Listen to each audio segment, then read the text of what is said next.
Boutique bijoux d'or Mossi Elengi. Boutique bijoux d'or Mossi. Voilà, couleur riche. Boutique bijoux d'or Mossi. Boss, voilà, couleur riche. Boutique bijoux d'or. Boutique bijoux d'or Mossi Elengi.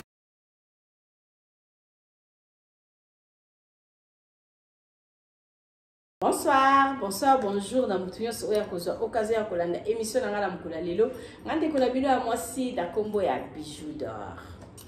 Mama bijoux d'or ngana zawana pona kufungola ba diaspora misu, pona ko motiver ba diaspora, pona ko motiver bandeko o bazala baza déjà désespéré. Tamso au salelo komo mono simbate. Mama bijoux ngana zawana na ngaka pona ko motiver bino pona kolakisa ke eloko nyonso tu pona koyebisa bandeko nanga surtout na babone nanga eloko nyonso tu olinga akosala donc kozalaka na kobanga te meka avant kobanga il faut d'abord essayer obangi essayer otali na soki ekosimba ube ekosimba tava kozwa décision ya eloko il faut d'abord omeka. Ce qui est dans nos mécatés, qu'on soit décision à musicate, il faut qu'on approche et loco. Et loco, ce qu'on lingui, il faut qu'on tienne la yango maïele. Et loco, ce qu'on lingui, il faut qu'on tienne la yango qui sérieux. Et loco, ce qu'on lingui, il faut qu'on tienne la yango qui discipline. Au moins, on a éco-simba. Ce qu'on y est loco, sala éco-simba. Ce qu'on a posé à koyeba et loco, il faut apprendre. So kozala ozosala eloko po mona réussite so mona penza loboko ya nzambe il faut la discipliner yango mama bijoux d'or na beka akosolola na babone nanga na lobaka na bango na lobike malembe mbangu nde pema so tozala besoin kosala eloko tokende malembe parce que ezweli ekokanite nde mama bijoux d'or azwaka tamsu yo zwaka bongo te nde tamsu yo zwaka tamsu ngala zwaka bongo te. Donc, malembe tokokoma concurrence na mutute tia kaka esprit na eloko oyo sala omona ekosimba biso ba bijoux oyo to bandana ba maison de passage oyo to benga yango auberge il y a 2 places lelo nzambe asunga to koma na 7 places pourquoi pas to koma na 8 9 10 ezaka makambo nzambe donc to zalaka na perte to kotaka kaka to tiaka kaka mutu na ba critique na ba nini biso tozoko kindi kaka toyebaki na biso eloko tolingaki yango tozaki toujours na molende donc ndeko yo zotala nga azala na molende eloko na yo okomona ekosimba yebe eloko lingi okomona ekosimba wana mama bijoux d'or chaîne nangeza bongo donc na motivaka bandeko nanga ba diaspora soko kutani tamsusu na mama bijoux otalika omoni titre koti eza pona mbala liboso ko hésiter te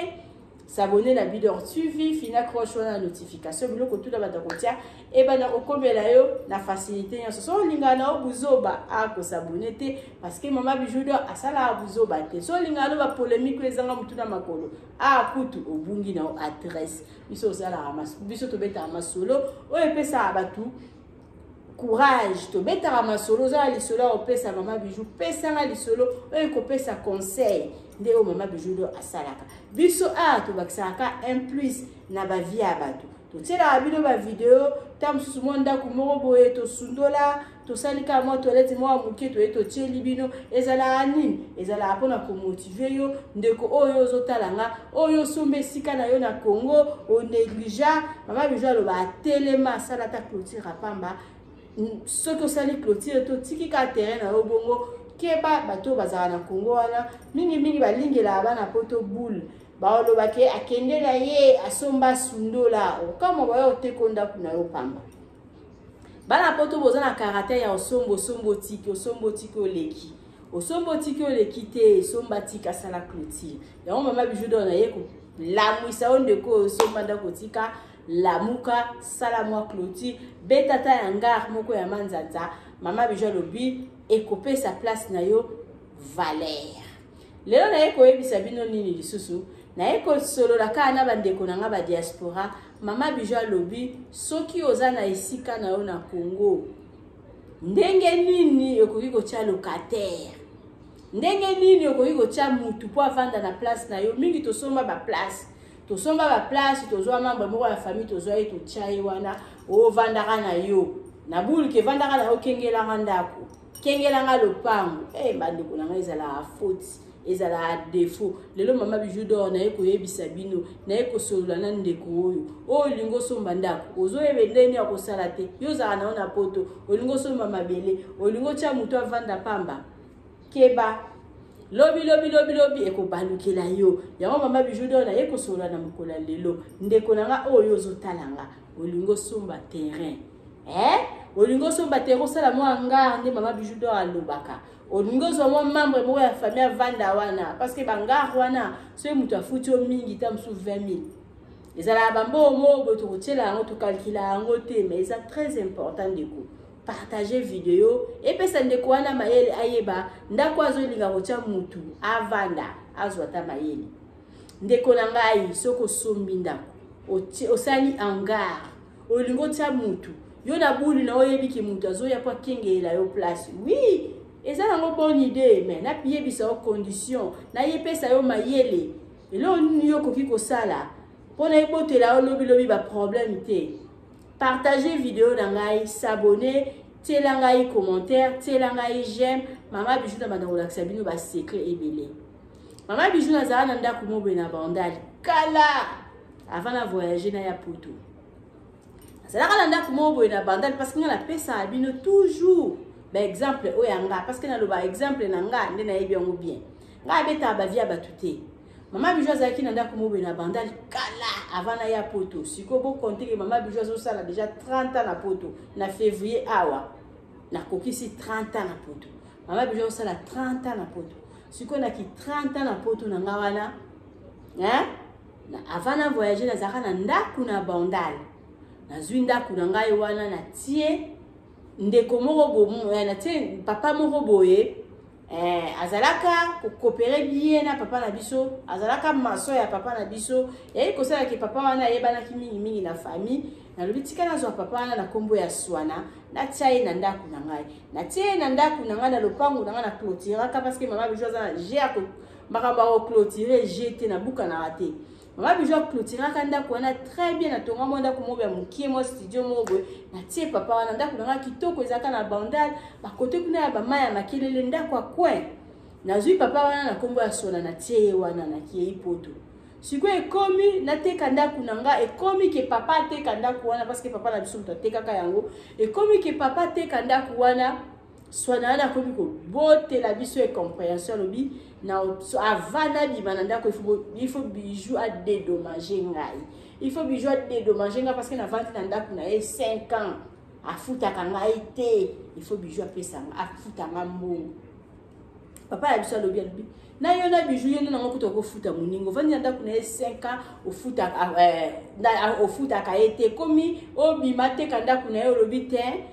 ndako Bijou oteka bate fo ba peso mbo na occasion nini ote parce que na mando kengila ndako bandeko na nga so akende ko funda nga ndenge na futa imboko awa na kini awa na Congo do kuna na Congo parce que nga za na Allemagne kuna na Congo ndeko oyo olingo tia mutu na ndako na akengilaka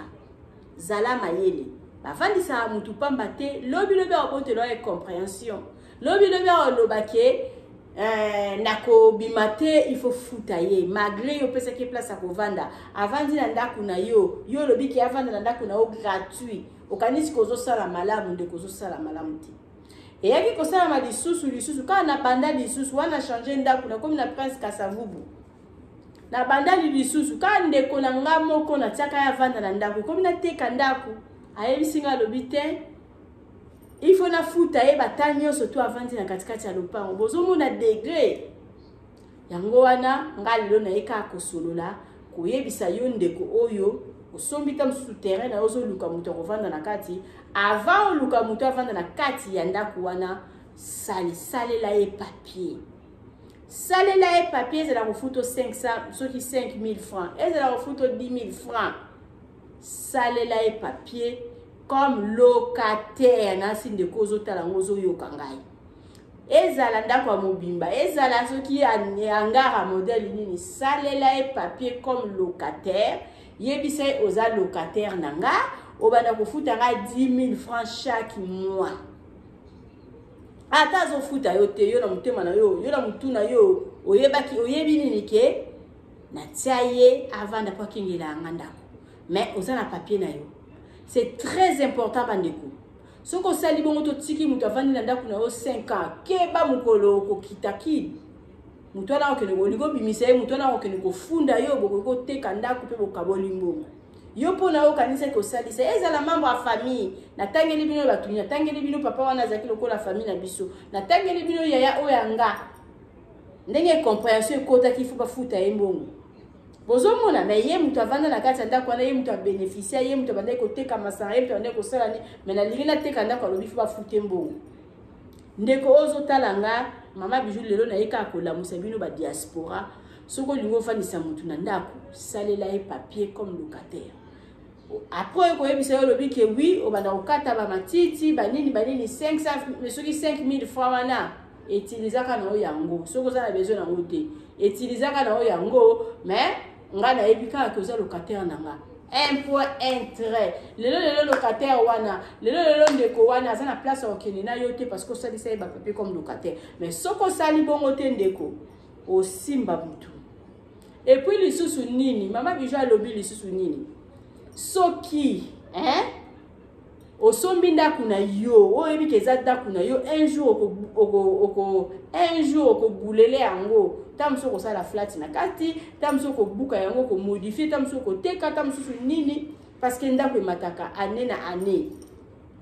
olobi te naza na mbongo oyo malamu nasomba ndako na nga wana un jour nakoteka yango ebotelanga soki intérêt likolo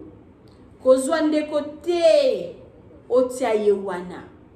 parce que tant qu'on a des côtés wana yo zalaka na poto mukolo lingo teka mukolo lingo buka et bimise là ba problème ngana préféré kutu ndeko zo landanga zwa ndaku na yo oyo sombi tia yango ba locataire so za na ndeko mobo azoke la place au vanda futela ndaku en hier mais soka yebika ke ndako ngana zo vanda za ya ndeko na nga ya mwasi eza ya ndeko na nga ya mobali kobima na ye eza ba problème kobima na ye ba famille mingi kutu bakoma ke bon ya kenene na poto ya zara na malili ndako na ye to vandaka ya zo kanisa nini siko linga te kandako oyo biso to zonga ba locataire biso to telengana keba ba roya ko boma yo papa moko boya vanda lisusu na boberge na biso kala papa wana sans kotanga kombo na ye parce que azata sa kufa na ye papa wana yaka vanda na poto 30 ans papa wana alobi ki lokola vandi na poto 30 ans na somba ndako na Congo donc nazo bénéficier na ngote age pusani boyeboye bana nga ba yo zanga ndako wana ifo na kitakini pana ke teka ndako na zombo wana ya ko chango na ba compte ya bana na ngai papa wana sa benganga ka puisque mama Bijou place au vendre na PC place au vendre bina ke ko teka ndako na ngai papa wana kenda kanisa ki keza facile somba ndako vandisa ba famille bandeko babota bakoko batu bavanda na kati ndako lo lobiki lelo ke ko bimisa bango po ke ko teka ndako wana papa na kanisa ki keza facile papa na kei ko meka ko teka ndako wana bandeko na ngabotu na ngani papa wana bakoma ko linga kuti ko tindela eti ba bandi na yaka ko zo papa wana lobiki ngala mingi bisusu contrat na yote parce que bato bakoma ko ya ko luka ezaki bato suspect papa wana ka na Congo kuna kende ko sala accident munene azonga ka awa mo ko to ko tanga ba détail belé teleki bato ko yeba yi azonga ka awa mbala moko kutu so bakata ka likolo soki ndenge ni papa wana umela kata kufaka papa wana umela kate papa wana kufaka ndako wana etekama te akende ko bundisa bato akende ko tsaba ndeko na emala leza teka ndako na koka ko teka ndako wana tazonga na maladi tanga komi na poto umelite akufi waza na mato ya koyoka ayoka chaîne oyo efungula bato misu mama Bijou lobi so ozana yo na ndako na olingo osombi ndako na yo bandeko no bana place au vanda te koti sa ba locataire na ndako na yo zwaka mbongo wana futela bango ailleurs so sali bongote ndeko osimba mutu ozo kotisa locataire na ndako mama Bijou lobini salisa ye papier ndeko na wazo vanda na ndako na kwa kengela yo ndako salisa ye papier ça comme locataire soko sali bongote un jour a olobaki ofuta ye mbongo parce que avandi na ndako na ko kengela yo longtemps ofuta ye elokote mais yako bosala ke au lieu na ba 5 ans wana yende fallait afuta atikala kufuta ote ata okena l'État azala na raison adiba lokola sentinelle na yo avanda na ndako panda bambule belé otikala kufuta ye le côté ba oloba boteka ndako wana soit bokabola mbongo ba wi ko beta pe ba sentinelle ba futa bango combien ba beta ngo pendant 5 ans ofuta ye yango wana mama Bijou na yeka pona kopesa bino bandeko na mayele tozwa mayele. Merci beaucoup. Partagez vidéo oyo massivement, commentaire d'ayo, j'aime nayo et que ça la maman Bijou dort bien. Biso tozala kana auberge na biso eza na matonge na Irebu A37.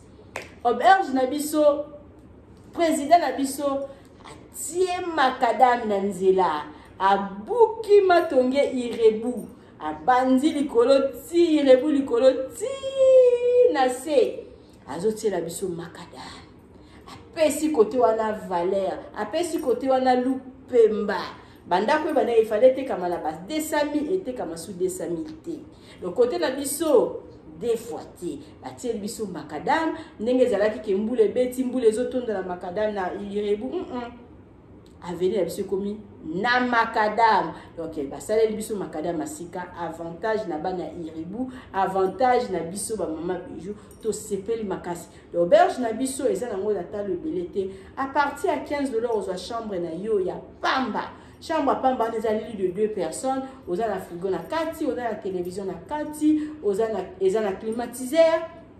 Et puis les sous-soulignés, ce que lingo lamba c'est la cuisine commun, au colamba aux a la jamais d'ici. Maman Bijou lobby, tous a aussi dans la chambre salon cuisine. Chambre salon cuisine wana, monsieur est à 35 $, monsieur est à 40 $. Et pas la biso ba solo la na bango kaka. Ba solo la na bango kaka surtout ce ko eko umela maman Bijou lobby kala mbongo noza na ngoya mukie wana benga ngai ozo a place na ya kolala okozala jamais d'ici. Otala ba publicité nazana kondima kende o soko lingo kende congé okobenga mama Bijou pour na kosala réservation à place na yo ba publicité la biso yango yo. Bye.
Bonsoir, bonsoir la famille. Maman Bijou na ye kaka ko présenter bino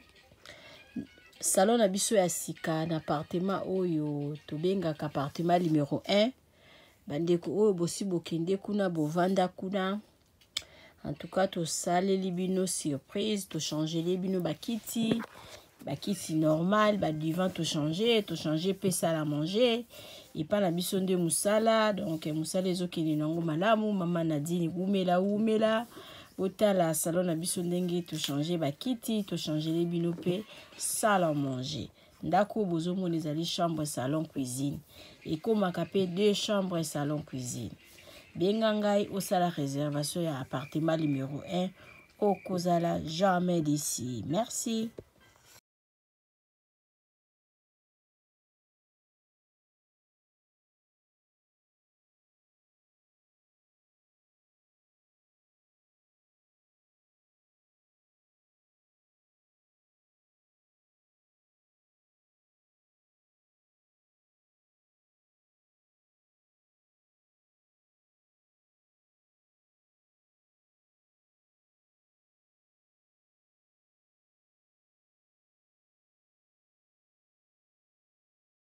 Tozana ekebu bato minene bayaka bato bauta bapoto bilo kitoko ezawa awa tozana nyonso tosepelaka na matonge kotala mama Bijou tosepelaka mama Bijou aza na baide ya malamu tosala makambo ya kitoko bato minene bazoya bapaya banini nyonso tu eza nango biso bakuna bazalaka te toza kimia oyaka nde bozomona eza epa mwa ya poto tika detika mama Bijou toyambaka bato ya minene ya jete epui mama Bijou atiki biso te atie esu boutique atie boutique nyonso koluka ezali ezala parfum ezala deodorant ezala masanga nyonso ezali chez mama Bijou. Chez mama Bijou soko oyo okolala kitoko eza te climatiseur courant wow nyonso ezali chez mama Bijou. Otaka bato bauta bipai na bipai bayoretrouve pa mama Bijou. Pa mama Bijou kitoko wapi pa mama Bijou mwa ezali mama Bijou bayo sika eye na kati ya matonge auberge na biso ezali wana mpona baséjour na bino botala ndenge mama Bijou abongiseli bino place ya kitoko ya kolia place na biso ya détente toza na malewa oyo tolambaka kitoko na kati mama Nadine azozela bino botala tokoti na appartement numéro 5 oyo mama Bijou alobaka chambre ya pamba. Chambre ya pamba na biso toza na douche, debout ya propre, toza na lit à 2 personnes, toza na climatiseur, tokoti na appartement numéro 3 oyo pe lisusu ezali kaka chambre ya pamba. Na kati ya appartement numéro 3 eza na TV, eza na frigo, eza climatisé, eza vraiment propre makasi botala toilette nango. Appartement numéro 5 oyo tokotaki liboso bomoni sikoyo tokoti na kati ya salon oyo tobenga yango appartement numéro 6. Appartement numéro 6 oyo ekomaka 2 chambres na appartement numéro 5. Botala cuisine na biso ndenge eza kitoko. Toza na ba chambre salon cuisine, toza na chambre salon cuisine, toza na 2 chambres salon cuisine, toza pe na ba chambre simple. Botala place tobongisi pona koya kosala mwa repos bapaya koya kovanda. Botala appartement na biso ndenge eza kitoko. Appartement numéro 1 oyo tokoti na kati ezali appartement moko donc eza na rez-de-chaussée, eza na $40 par jour. Soko koya ko umela mama Bijou alobi kobanga te mama Bijou asololaka na ye kitoko. Botala appartement na biso ndenge eza kitoko. Botali toza na salle à manger, botali bakiti na biso ndenge ezali propre, botali cuisine na biso ndenge eza kitoko, ndako na biso eza kitoko, sécurité eza assurée. Mama Bijou alobi benga ngai okozala jamais d'ici. Botala ndenge mama Bijou abongiseli bino ba appartement na biso. Mama Bijou alobi mbangu de pe malembe tokokoma. Botala mosala na biso ndenge ezotambola kitoko. Mama Bijou alobi toza na problème ya maïté, toza na problème ya courante, toza na départ unique, toza na groupe tema na yo ba appartement na biso tobandi à partir ya $15 seulement ozwi chambre na yo ya kolala ya bien. Soki pe okoya koumela koleka ba 3 mois chambre wana ya $15 tozorango kaka na $10 balobi ya boye bozwi wapi soki kaka epa na biso na matonge na Irebu A37 te. Mama Bijou alobi solution eza epa na biso aboye nanu ezala te. Tosaleli bino boutique na kati ya auberge. Mama Bijou alobi asali boutique na ye na kati ya auberge. Okoki kozala na posa ya komela vin okozwa vin na kati. Obosalaki mwa deodorant na yo na poto okomona deodorant na yo na kati ya auberge na biso. Mama Bijou alobi obosanaki kado kobanga na yo te. Mama Bijou azweli bino solution na kati ya auberge na biso oyo eza na matonge na Irebu A37. Botala ba ombia, botala ba savon ya ombia ya mbuma, ya ombia ya mai. Botala mama Bijou atie ba maquillage na tie ba anti-age. Mama Bijou alobi kobongisa loposo eza place mosusu te kaka na matonge na Irebu A37. Olingi osombela mutu mwa montre ya kopesa mutu kado okozwa na kati ya auberge na biso na boutique na biso oyo eza na matonge na Irebu A37. Mama Bijou alobi biso nde makambo tala toza na ba maquillage, toza na ba dentifrice okoki kobosana dentifrice na poto okozwa epa na biso tozali na ba papier mouchoir oyo ya original euti en direct na Allemagne botala toza même na ba bande hygiénique mama Bijou alobi boutique na biso nde makambo boutique na biso eza na matonge na Iribu A37 okoki kobosana na yo chargeur na yo na poto kobanga na yo te mama Bijou atie tina ba chargeur mpona kocharger téléphone mama Bijou akanisi bino na nyonso toza na ba coton-tige toza na nyonso okoki kobosana eloko na poto kobanga te kaka place okolala place okosomba biloko epa na biso totekaka pirate te botala biloko na biso ndenge eza kitoko oza na posa kosala mutu kado yo oza na poto contacte mama Bijou na numéro wana